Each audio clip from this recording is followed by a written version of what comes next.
Imagine करें कि आप नौकरी करते हैं, अच्छा कमाते हैं, लेकिन एक दिन ऐसा आता है कि आप बिजली का बिल देना भूल जाते हैं, लेट फीस लग जाती है।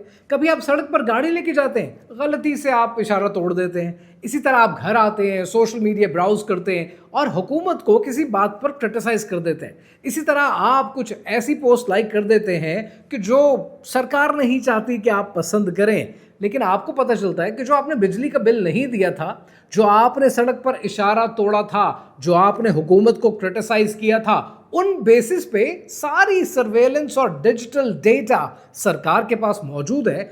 आपको ब्लैकलिस्ट कर दिया गया है क्योंकि आपका जो बिहेवियर है ये वो बिहेवियर नहीं है कि जो उनके नॉर्म्स में उतरता हो। लिहाजा आपके अकाउंट से लेट फीस के पैसे ले लिए गए हैं, आपके ऊपर जॉब बैन लगा दिया गया है, ट्रैवल बैन लगा दिया गया है, आप एक ब्लैक लिस्टेड सिटीजन है। अब अगर आप ग्रोसरीज भी लेने जाएंगे तो चूंकि आपका बैंक का कार्ड कनेक्टेड है इस डिजिटल आईडी के साथ, तो आपको कोई ग्रोसरीज देने को तैयार नहीं है। जब ये सब कुछ होगा तब आप अपने आप से पूछेंगे कि ये मेरे साथ हुआ क्या है, ये डिजिटल दौर के अंदर मैं गुलामी में कैसे चला गया। आज से 3 दिन पहले यूनाइटेड किंगडम ने डिजिटल आईडी कार्ड्स इंट्रोड्यूस करा दिए and that's mandatory for everyone living in the UK. और इस वक्त सोशल मीडिया पे शोर मचा हुआ है क्योंकि ये आईडी कार्ड सिर्फ यूके में इंप्लीमेंट नहीं हो रहे, ये दुनिया के 50 मुल्कों में इंप्लीमेंट हो रहे हैं। It's part of a global system या it's part of a one world government. कहानी क्या है, आइए समझते हैं।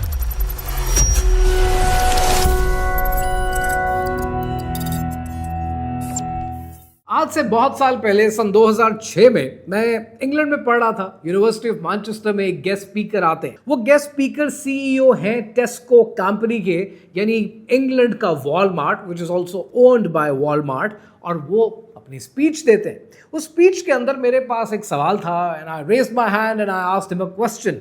और सर टेरी लियर जो कि उस वक्त सीईओ थे टेस्को कंपनी के, मैंने उनसे ये पूछा कि मुझे ये बताएं कि टेस्को का सबसे बड़ा एसेट क्या है। आपके जगह जगह पर ग्रोसरी स्टोर्स हैं वॉलमार्ट की तरह, आपके 24 आवर्स भी ग्रोसरी स्टोर्स हैं, लेकिन सबसे बड़ा एसेट क्या है। तो उन्होंने कहा कि हमारा सबसे बड़ा एसेट हमारा क्लब कार्ड है, हमारा ये कार्ड है जो मेंबरशिप कार्ड है। मैंने उनसे पूछा वजह क्या है उसकी। वो कहते हैं कि ये इतना बड़ा हथियार है कि आपकी सोच है कि इससे क्या क्या होता है। जब आप ग्रोसरीज खरीदते हैं हम आपको कहते हैं कि ये कार्ड भी स्वाइप कर लें ताकि हमें पता हो कि अगर कोई डिस्काउंट हम आपको दे सकते हैं, अगली बार आप विजिट करेंगे तो आपको डिस्काउंट्स दिए जाएंगे। लेकिन जब लोग स्वाइप करते हैं हमारे पास डेटा आ जाता है कि ये जो कस्टमर है इसने इतने ज़्यादा चिप्स खरीदे, इतनी ज़्यादा कोल्ड ड्रिंक्स, फिजी ड्रिंक्स खरीदी हैं। इसका मतलब है कि विद दिस पैटर्न इनके घर में अगले 6 महीने के अंदर मोटापा और ओबेसिटी आने वाली है। तो अगर हम इन्हें ओबेसिटी की प्रोडक्ट्स पर 6 महीने बाद डिस्काउंट देंगे तो हमारा माल बिक जाएगा। बेस्ड ऑन दिस डेटा टेस्को ने अपने क्लब कार्ड से बहुत पैसा कमाया। अब ये तो 2006 की बात कर रहा हूं और मैं बात कर रहा हूं सिर्फ एक टेस्को की, जब डिजिटल कार्ड्स के ऊपर आप जे वॉकिंग करते हैं, आप किसी से लड़ते हैं, आप पड़ोसियों के साथ अच्छा सलूक नहीं करते, आप कोई लेट फीस जमा कराते हैं, आप सोशल मीडिया पे सरकार को कुछ कहते हैं जो सरकार को पसंद नहीं है, आपको ब्लैकलिस्ट कर दिया जाएगा।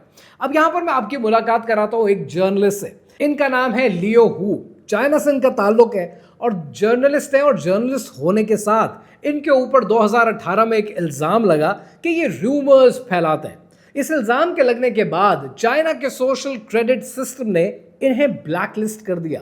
ब्लैकलिस्ट करने के बाद इनके ऊपर जॉब बैन लग गया, ट्रैवल बैन लग गया, इनके टिकट्स खरीदना मुश्किल हो गया और इनके लिए लोन का एक्सेस मुश्किल हो गया। अब 1 मिनट के लिए जरा सोचें कि आप सोशल मीडिया पे आज फ़लस्तीन को फ़लस्तीन भी लिखते हैं, इजराइल की जगह इजराइल लिखते हैं, बहुत सारी चीज़ें करते हैं। लेकिन अगर आज इस किस्म के बैन्स इंट्रोड्यूस हो जाएं कि आप कश्मीर बनेगा पाकिस्तान नहीं लिख सकते, आप ये नहीं कह सकते, आप वो नहीं कह सकते, आपके ख्यालात को रोक दिया जाए और जैसे ही आप ये कहने लगे आप दूध नहीं खरीद सकते, आपका बैंक अकाउंट ब्लॉक कर दिया जाएगा, आपकी अमलन जिंदगी रुक जाएगी। कुछ ऐसा ही हुआ चाइना के सोशल क्रेडिट सिस्टम में। चाइना ने अपना ये सोशल क्रेडिट सिस्टम 1980 में इंट्रोड्यूस किया और इसका मकसद ये था कि चाइना के अंदर जो कंपनीज हैं, बिजनेसेस हैं, उनकी फाइनेंशियल प्रोफाइलिंग की जाए, यानी ये देखा जाए कि इकोनॉमिक रिफॉर्म्स करते हुए हमारी कंपनीज का फाइनेंशियल क्रेडिट रेटिंग्स हैं क्या। क्रेडिट रेटिंग का सिस्टम है जिससे उनका मकसद ये था कि हम अपनी करप्शन को रोक सकें, हम अपने मुल्क के अंदर फाइनेंशियल फ्रॉड को रोक सकें और हम बिजनेसेस के अंदर एक कल्चर ऑफ इंटेग्रिटी पैदा कर सकें। लेकिन वक्त के साथ साथ 1980 से आते आते 2014 तक ये पूरा सिस्टम ही बदल गया। ये सिस्टम इतना एनहांस हो गया कि इसका नाम रखा गया planning outline for the construction of a social credit system. और 2024 में ये सोशल क्रेडिट सिस्टम चाइना में इंट्रोड्यूस हो गया। इसका पायलट रोंगचेंग सिटी में किया गया और इस सिस्टम के तहत 40 ऐसे इंडिकेटर्स बनाए गए जिससे किसी को ब्लैक लिस्ट कर सकते हैं और 40 ऐसे इंडिकेटर्स जिससे किसी को वाइट लिस्ट कर सकते हैं कि अगर इसका बिहेवियर अच्छा है, अगर ये सड़क पर जे वॉकिंग नहीं करता, लेट फीस जमा नहीं कराता, सोशल मीडिया पे गलत बात नहीं करता, तो इसका बिहेवियर अच्छा है, इसको पॉइंट्स मिल जाएंगे। लेकिन अगर ये ब्लैक लिस्ट हो गया और बिहेवियर अच्छा नहीं हुआ तो इसको सजा दी जाएगी, ये माशरे में कट कर रह जाएगा। और आज जब एआई और फेशियल रिकग्निशन इस सिस्टम का पार्ट बन गए तो जरा सोचो किस नेक्स्ट लेवल की सर्वेलेंस है कि आप कहीं से गुजरते हैं, आपके पैटर्न्स के आप आगे क्या करेंगे, क्या करने जा रहे हैं, किस इलाके से गुजर रहे हैं, किस इलाके से आपने राइड बुक की है, राइड बुक करके आप कहाँ जाने वाले हैं, क्या अगर वहां पर किसी ने आपको गलत मार्किंग दे दी, आपके पड़ोसियों ने, तो क्या होगा। ये सारा सोशल क्रेडिट सिस्टम और इसका नतीजा आज ये है कि 2025 में चाइना में 3 करोड़ इंडिविजुअल्स ऐसे हैं जो ब्लैकलिस्ट हो चुके हैं और 1 करोड़ बिजनेसेस ऐसे हैं जो ब्लैकलिस्ट हो चुके हैं। इन सारी चीजों को आपने एआई के पर्सपेक्टिव में देखना है कि एआई आपकी जिंदगियों को किस तरह सर्वेलेंस के नेटवर्क में लेके आ रही है। अभी मैं आपको ऑरेकल के चेयरमैन लैरी एलिसन की एक वीडियो दिखाने लगा हूं, जरा सुने कि वो बिहेवियर के बारे में कहते क्या है। Your body cams will be transmitting that. The police will be on their best behavior because we're constantly recording, watching and recording everything that's going on. Citizens will be on their best behavior because we're constantly recording and reporting everything that's going on. 2009 में India ने एक system introduce किया और वो India का system दुनिया का सबसे बड़ा बायोमेट्रिक आईडी सिस्टम था। 2009 में शुरू किया गया ये सिस्टम इंडिया में आधार कहलाता है और इस आधार सिस्टम के अंदर इन्होंने 1.3 बिलियन लोगों को कवर किया, उनके आइरिस स्कैन से लेकर फिंगरप्रिंट स्कैन से लेकर डेमोग्राफिक तक, और हर चीज को कनेक्ट करने की कोशिश की। और रीजन ये था कि इंडिया ये चाहता था कि जो वेलफेयर के नाम पर फ्रॉड होता है उसको रोका जाए और साथ ही साथ इनेबल किया जाए उन लोगों को कि लोग फाइनेंशियल इंक्लूजन में शामिल हों। लेकिन इसका नतीजा पता है क्या निकला? इसका नतीजा ये निकला कि 2018 के अंदर मैसिव लीक्स हुए। वो डेटा कि जिसके ऊपर आपकी उंगलियों के निशान भी हैं, आपके फिंगरप्रिंट से लेकर आपके आइरिस, आपके बैंक अकाउंट, आप कहाँ रहते हैं, क्या करते हैं, क्या सोचते हैं, क्या लिखते हैं, क्या खाते हैं, कितना खाते हैं, जब इतना बड़ा मैसिव सिस्टम हो और उसके अंदर लीक्स हो जाए तो आपको ही पता चलता है कि 1.1 बिलियन लोगों का डेटा हैक कर लिया गया। वो डेटा थेफ्ट हुई और डेटा थेफ्ट के नतीजे में कितने ऐसे गैंग्स बने इंडिया में कि जिनके पास लोगों के कार्ड तक की डिटेल्स हाथ आ गई।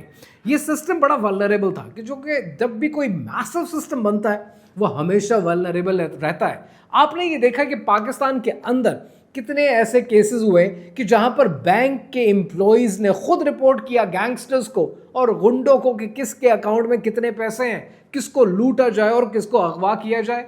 अब यहां पर आपको सैंड्रा बुलॉक की फिल्म याद आएगी द नेट, कि कैसे आपकी पूरी आइडेंटिटी को हथियाया जा सकता है। और यही हुआ इंडिया के आधार के अंदर कि इंडिया में कितने लोगों की पेंशन बंद हो गई, कितने ऐसे केसेस हुए कि जहां पर वो गरीब बेचारे मजदूर जिनके फिंगरप्रिंट्स वक्त के साथ साथ मिट गए, वो सर्विसेज लेने से रह गए। कितने लोगों का राशन रुक गया सिर्फ इसलिए कि उनकी एक्सेस टू द सिस्टम नहीं रही। यानी पहले ही सिस्टम इतना सर्वेलेंस कर रहा है और उसके बाद आपको ही सिस्टम बाहर निकाल दे तो आप तो बिल्कुल ही दुनिया से आइसोलेट होकर रह जाएंगे।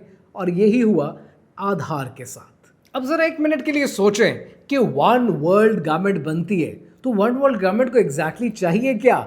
आपकी एक एक मूव को कंट्रोल किया जाए, आपकी जिंदगी को कंट्रोल किया जाए।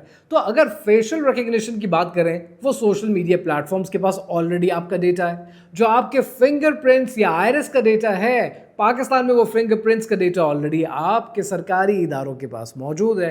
अगर इन सब चीज़ों को AI बेस्ड कनेक्शन दे दिया जाए, that forms the one world government, क्योंकि पूरी सर्वेलेंस किसी एक के पास आ जाती है जो आपकी पूरी जिंदगी को न सिर्फ मैनेज कर सकता है, रोकना चाहे तो रोक भी सकता है। अगर इस प्रेडिक्टिव एनालिसिस को कि जो AI प्लेटफॉर्म्स करते हैं, अगर ये इंप्लीमेंट हो जाए तो कितने खतरे वाली बात है। अब आपको याद होगा कि आज से कुछ दिन पहले मैंने आपको इमिग्रेशन रिलेटेड यूके के हवाले से एक वीडियो दी थी और उस वीडियो में तफसील से बताया था कि क्या एग्रीमेंट्स होने वाले हैं यूके के। आज आप केयर स्टार्मर की वीडियोस उठाकर देखें, उनकी बातें सुनें तो वो ये कहते हैं, और ये बात उन्होंने की है 26 सितंबर 2025 को। उनके अल्फाज ये हैं कि ये जो डिजिटल ID सिस्टम हम यूके में इंट्रोड्यूस कर रहे हैं, ये सिस्टम टैकल करेगा इलीगल माइग्रेशन को और लोगों को राइट टू वर्क देगा।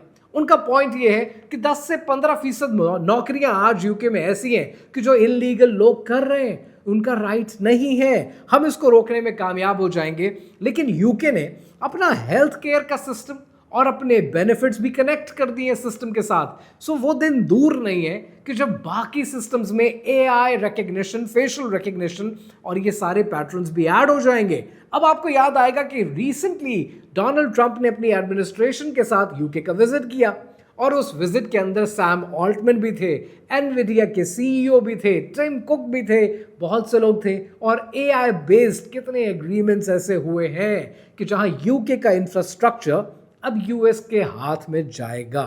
अब अगर ये सब कुछ जो लोग सोच रहे हैं, क्रिटिक्स कह रहे हैं, जिस पर यूके की गवर्नमेंट को क्लैरिटी देने की जरूरत है, अगर जो लोग सोच रहे हैं वैसा हो जाए तो that's the start of the one world government. और ये सिर्फ यूके के साथ नहीं है, दुनिया के 50 मुल्कों में ऑलरेडी इंप्लीमेंट हो रहा है। And that's where the world is heading.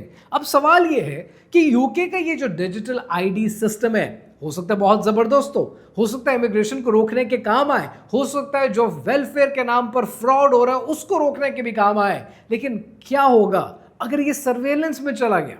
क्या होगा कि अगर ये लोगों की जिंदगी उस तरीके से रोकना शुरू हो गया जैसे चाइना का सोशल क्रेडिट सिस्टम रोकता है?